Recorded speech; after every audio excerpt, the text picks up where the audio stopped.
I really like making the work because the process is so intriguing. Wasn't that I chose the medium so much as it chose me, maybe? Home again, home again. Growing up here has been a huge influence on my work, just the context of being in the middle of the Puget Sound and being surrounded by water. I've always been connected to the ocean and the creatures that reside in it. I'm Raven Skyriver, and I'm from Lopez Island. I spent the first 20 years of my life here on Lopez, and it was a great place to grow up.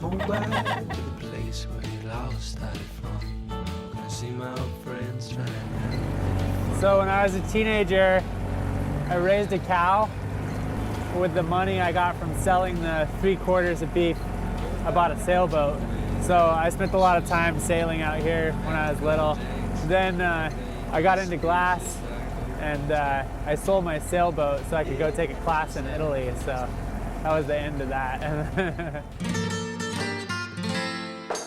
I started blowing glass when I was 16 years old. I had the opportunity to work with my good friend and mentor Lark Dalton through an alternative high school program. At the time, it was kind of an escape from academia, but as soon as I got into it, it was clear that that's what I wanted to do. Once I started doing it, I couldn't stop doing it. At first, I just was working through technique. So I was making functional pieces, cups, bowls, plates, in the traditional Venetian style of glass. As it evolved, the medium of glass really lent itself quite well to what I wanted to do sculpturally. So once I started making sculptural work and really finding more of a voice in my own art form, it's been almost 14 years now of following that passion for the medium of glass.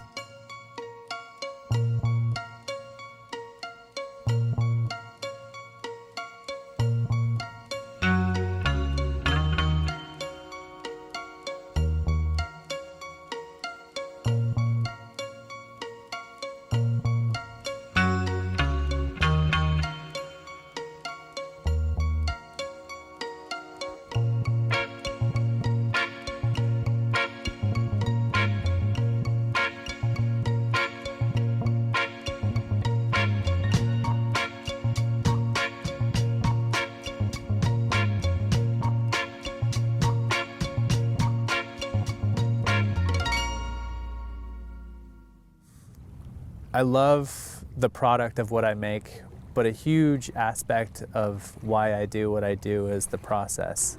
And a huge aspect of that process is the team. The nature of glassblowing is teamwork. You can't really make anything, even a small thing, by yourself.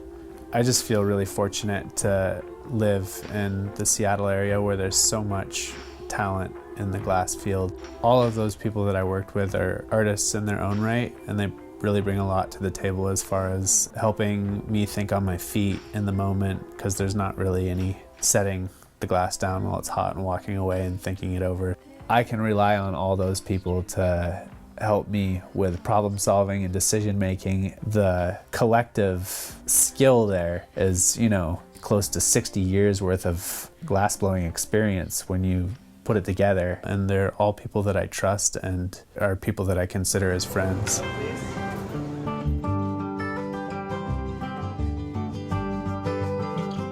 Once I started working sculpturally in glass, that's where I really found my voice. Most of the animals that I make are aquatic or marine mammals. I think that mammals are something that we as humans identify very readily with because we ourselves are mammals.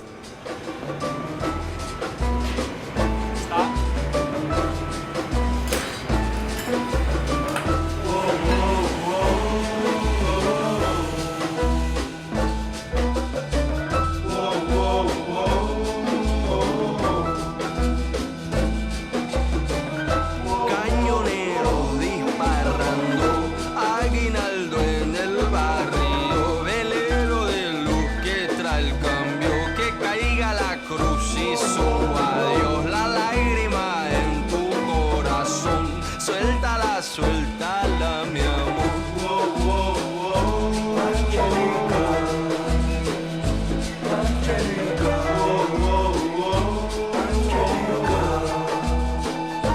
Angelica, cañoneros disparando, aguinaldo en el barrio.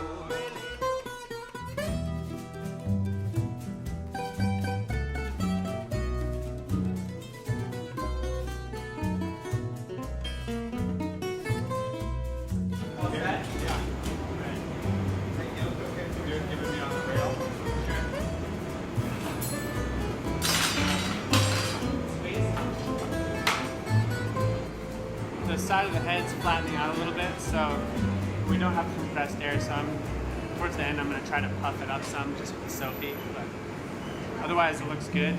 Just, we're going to make the tail fins and then we'll put on the side fins.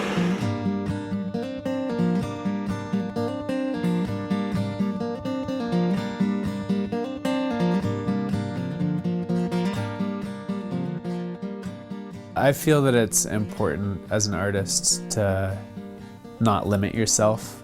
Glass is the main medium that I work in, but I think that just creating is where the satisfaction comes from.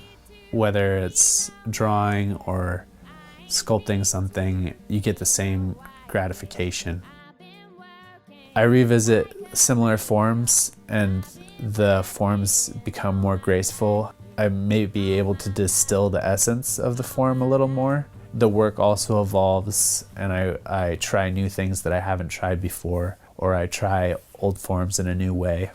I kind of see that evolution just continuing into the future. I don't really know where it will take me, but I think that it's going in a good direction and I'm just trying to continue to follow that.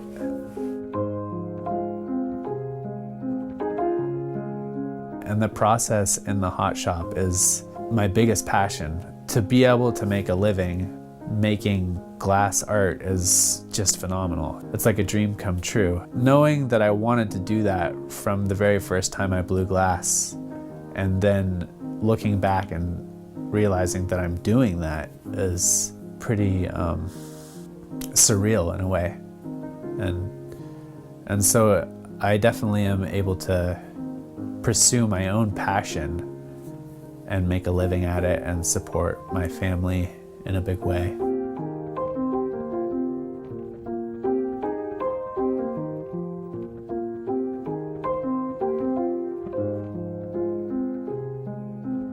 I hope to try to not only make something beautiful that is nice to look at, but bring people's awareness to these creatures that share our planet and our environment with us. Open people's eyes a little bit to the beauty that is right there in their own backyard.